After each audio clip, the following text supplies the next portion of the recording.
Assalamualaikum warahmatullahi wabarakatuh. Senang sekali bisa kembali bertemu dengan anak-anakku, bisa kembali memulai pembelajaran.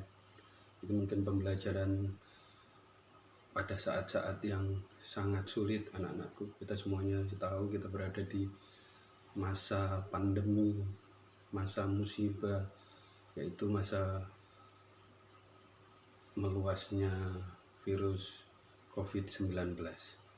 Bagaimanapun kita tetap harus belajar, kita harus tetap mengisi otak kita, mengisi hati kita, mengasah kepribadian kita, mengasah hati kita, mengasah keterampilan kita. Anak-anakku, untuk mata pelajaran SKI kelas 8, bab pertama, indikator penguasaan materi yang harus anak-anakku kuasai adalah yaitu nomor 1, bagaimana anak-anakku bisa mengambil ibroh, mengambil pelajaran dari runtuhnya dinasti Bani Umayyah. Ya, yang pertama. Yang kedua, anak-anakku dapat menjelaskan proses berdirinya dinasti Bani Abbasiyah yang menggantikan dinasti Bani Umayyah. Yang ketiga, anak-anakku akan indikatornya yang harus anak-anakku kuasai dari materi bab pertama ini adalah anak-anakku mengambil ibroh atau pelajaran dari proses berdirinya Abbasiyah. Apa saja pelajaran yang bisa anak-anakku petik? Yang keempat, mengidentifikasi atau mengenali peran para khalifah dan pembesar dinasti Bani Abbasiyah dalam perkembangan peradaban Islam pada masa dinasti Abbasiyah saat itu. Dan yang terakhir, yaitu menjelaskan perkembangan ilmu pengetahuan pada zaman dinasti Abbasiyah, peradaban Islam pada zaman Abbasiyah, termasuk di dalamnya adalah aspek sosial, politik, budaya, ekonomi, dan seterusnya. Anak-anakku yang sangat kami banggakan, siswa-siswi kelas 8 MTS Tarbiyatul Wathon. Untuk yang pertama, ya, ini izinkan Pak Huda cerita sedikit tentang materi. Jadi Pak Huda akan memberikan materi sekitar maksimal 7 menit.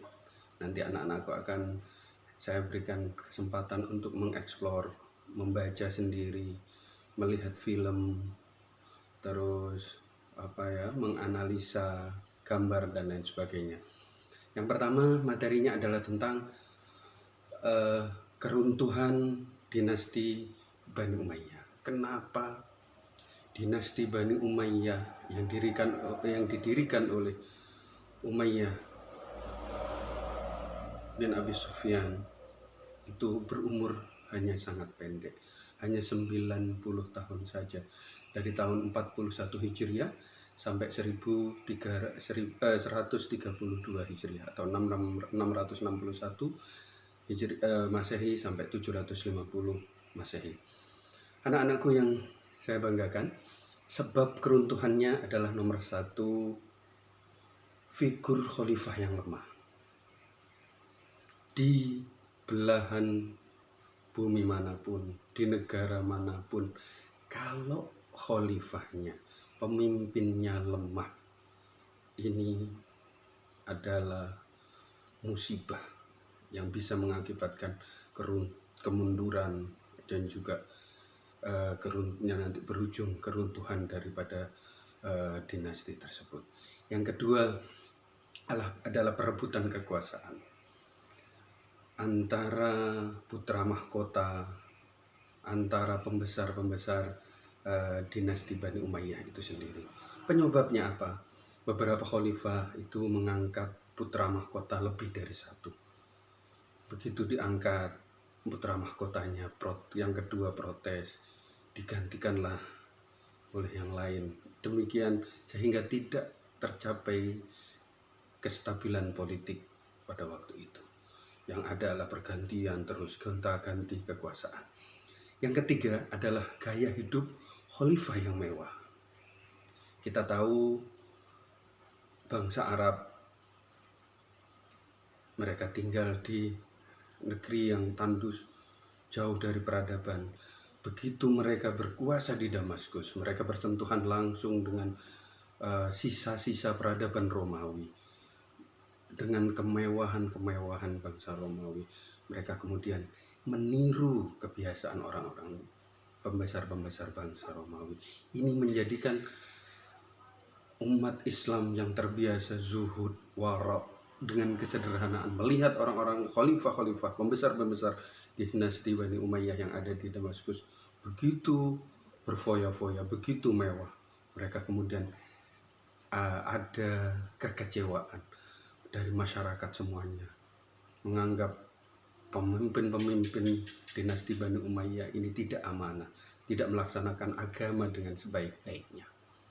Yang keempat adalah keberpihakan khalifah dinasti Bani Umayyah kepada bangsa Arab Yamani atau Arab Selatan dibanding dengan bangsa Arab Utara. Ada semangat kesukuan. Inilah yang menghancurkan kita.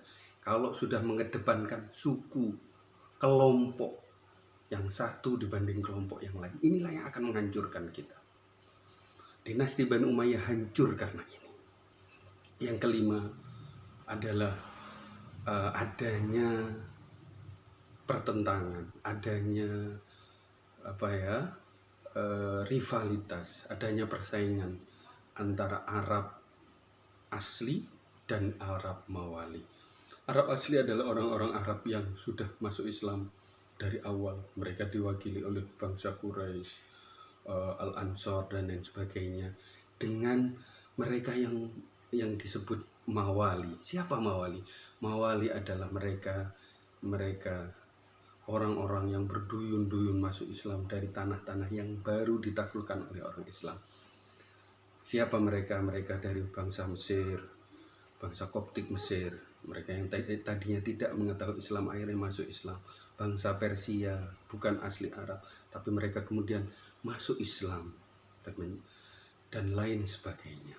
Yang keenam, yang terakhir adalah kebencian kelompok Syiah terhadap Bani Umayyah. Kita tahu bahwasanya Khalifah Yazid bin Muawiyah, khalifah kedua, pengganti Muawiyah inilah yang kemudian dikenal, dibenci oleh orang-orang Syiah. Karena apa? Karena Yazid bin Muawiyah dianggap telah memenggal kepala Husain, cucu Rasulullah SAW. Sehingga mereka begitu benci. Dan kebencian itu disebabkan faktor yang kedua adalah karena khalifah-khalifah dinasti Umayyah ini dianggap mencuri kekuasaan, mengambil kekuasaan secara tidak sah dari anak keturunan Ali bin Abi Thalib yang mereka anggap paling berhak atas kekuasaan sepeninggal Nabi Muhammad SAW. Anak-anakku yang saya cintai, yang dirahmati oleh Allah Subhanahu wa taala, keruntuhan dinasti Bani Umayyah ini sebagaimana saya ceritakan tadi ditandai dengan lemahnya kekuasaan, lemahnya khalifah, kontrol sosialnya mereka sudah tidak bisa mengontrol masyarakatnya, kerusuhan di mana-mana, ekonomi juga jelek sekali waktu itu, sosial, budaya, semuanya jelek, sehingga tinggal menunggu waktu untuk hancur dinasti Bani Umayyah. Hanya berumur 90 tahun lamanya. Jatuhnya dinasti Bani Umayyah ditandai dengan kemenangan Abul Abbas As-Saffah dengan pemimpinnya yang terkenal, pemimpin pasukannya yang terkenal, yaitu Abu Muslim Al-Khurasani, atas khalifah yang terakhir dari dinasti Bani Umayyah, yaitu Sultan Marwan II dalam pertempuran Zabhul. Pertempuran yang dahsyat sekali. Pada waktu itu terbunuh banyak sekali, 100.000 orang pasukan dinasti Bani Umayyah mampu dihancurkan oleh pasukan Abul Abbas As-Saffah dengan panglima perang yang luar biasa hebat, yaitu Abu Muslim Al-Khurasani. Seluruh keluarga Bani Umayyah dihabisi waktu itu, dibunuh baik laki-laki maupun perempuan, kecuali satu orang, yang berhasil melarikan diri. Nanti dia lari dari kejaran tentara Abul Abbas As-Saffah dan Abu Muslim Al-Khurasani. Dia lari menyeberangi lautan, lari ke Eropa, lari ke Spanyol tepatnya. Dan di sanalah pangeran itu yang tidak lain adalah Abdurrahman Ad-Dakhil. Dia nanti menetap di Spanyol dan mendirikan lagi dinasti Bani Umayyah yang ada di Spanyol. Nanti mereka berkuasa selama 7 abad lamanya di Spanyol. Nanti kita ceritakan di lain kesempatan. Anak-anakku yang dirahmati oleh Allah Subhanahu wa taala. Untuk proses berdirinya dinasti Abbasiyah, ini bab yang subbab yang B yang selanjutnya, yaitu yang perlu anak-anakku ketahui, kenapa dinasti ini dinamakan dinasti Bani Abbasiyah. Dinamakan dinasti Bani Abbasiyah karena khalifahnya, seluruh khalifah dari dinasti Bani Abbasiyah yang nanti berkuasa selama 7 abad lamanya itu semuanya adalah keturunan dari kakek yang sama, yaitu Al-Abbas bin Abdul Muttalib.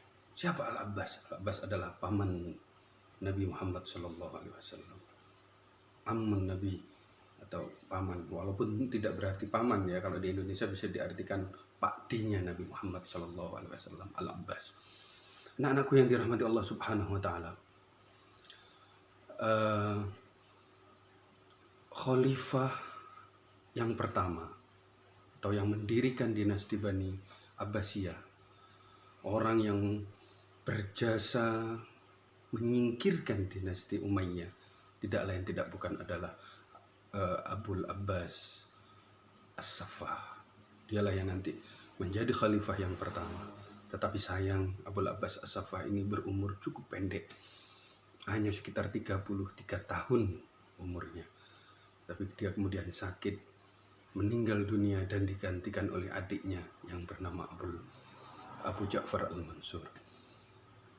Abul Abbas As-Saffah ini kita pelajari ya, tentang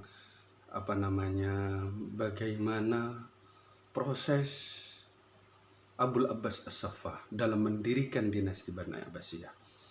Ada beberapa hal yang perlu dicatat. Yang pertama adalah Abul Abbas As-Saffah ini seorang yang pinter, pandai sekali. Dia yang memimpin pergerakan. Awalnya adalah ayahnya, yang tidak lain adalah ayah dari Abul Abbas As-Saffah, Ibrahim Al-Imam. Dia yang kemudian diturunkan kepada Abul Abbas As-Saffah. Abul Abbas As-Saffah ini hebat sekali. Dia kemudian membentuk tim. Apa yang dilakukan yang pertama? Membentuk tim yang kuat untuk melaksanakan pemberontakan terhadap dinasti Bani Umayyah. Ya. Tim ini terdiri dari 13 orang. 13 orang propagandis, disebutnya propagandis atau bisa dibilang provokator ya. 13 orang agen rahasia disiapkan oleh Abul Abbas As-Saffah yang bertugas untuk menggiring opini massa, mengumpulkan masyarakat untuk tidak taat terhadap dinasti Bani Umayyah. Dan sewaktu-waktu masyarakat di bawah kepemimpinan 13 orang ini akan siap untuk diajak memberontak terhadap dinasti Bani Umayyah. Anak-anakku yang dirahmati Allah Subhanahu wa taala,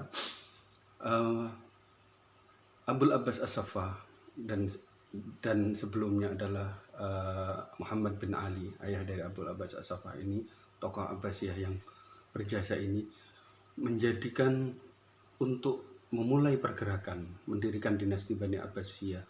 Mereka menjadikan kota Hamimah sebagai pusat perencanaan kegiatan. Jadi ada 3 kota yang dijadikan pusat pergerakan. Yang pertama adalah Hamimah, kota tempatnya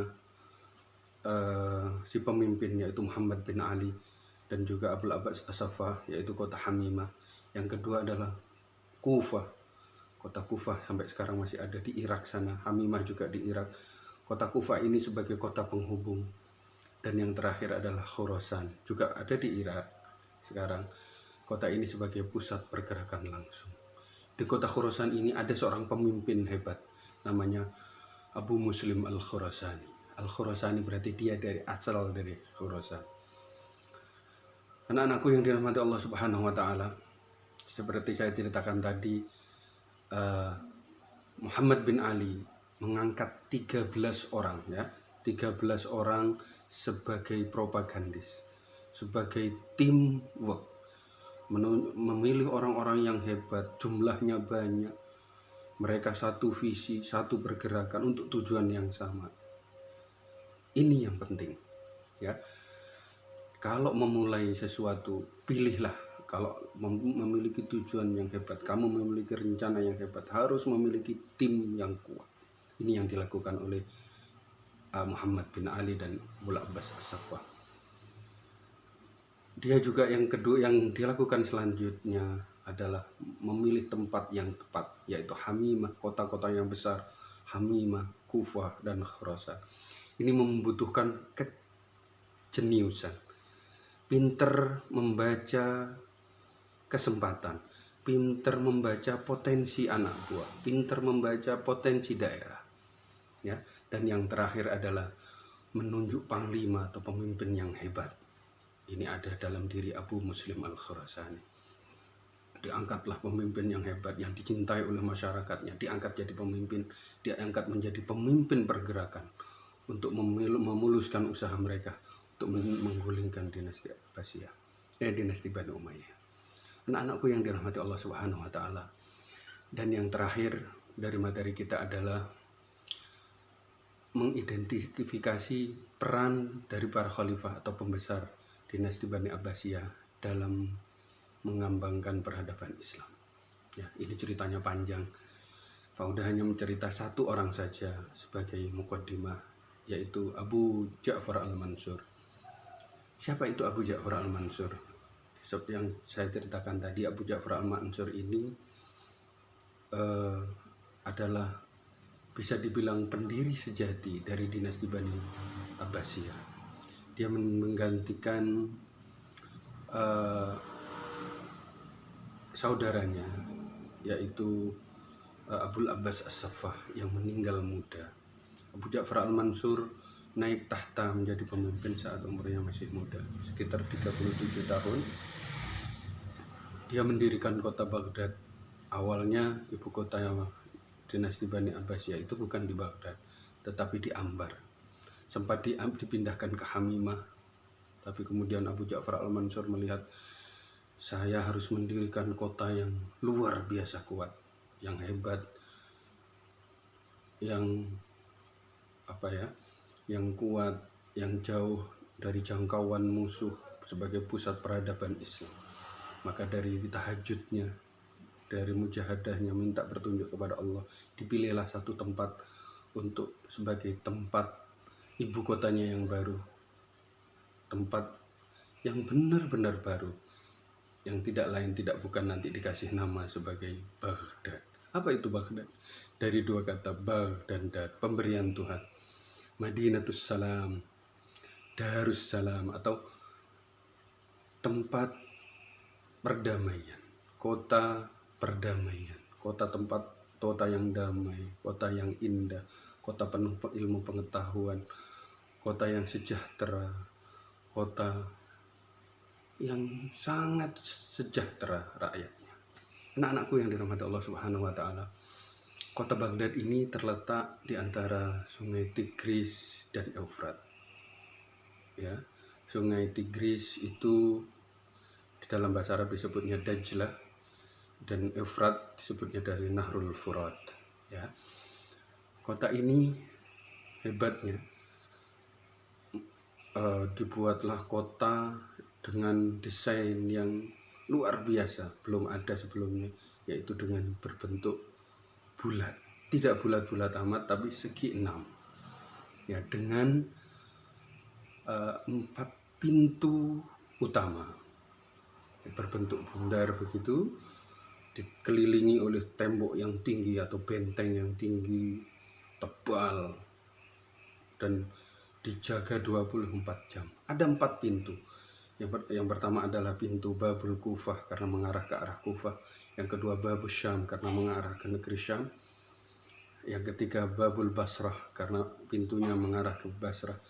Dan yang keempat adalah Babul Khurasan atau pintu yang mengarah ke Khurasan. Sekali lagi, keempat pintu ini, pintu utama menuju kota Baghdad ini, dijaga 24 jam dengan pintu yang amat kuat, sehingga sewaktu-waktu misalkan Baghdad diserang oleh musuh dari arah manapun, Baghdad masih bisa selamat karena pintunya dijaga.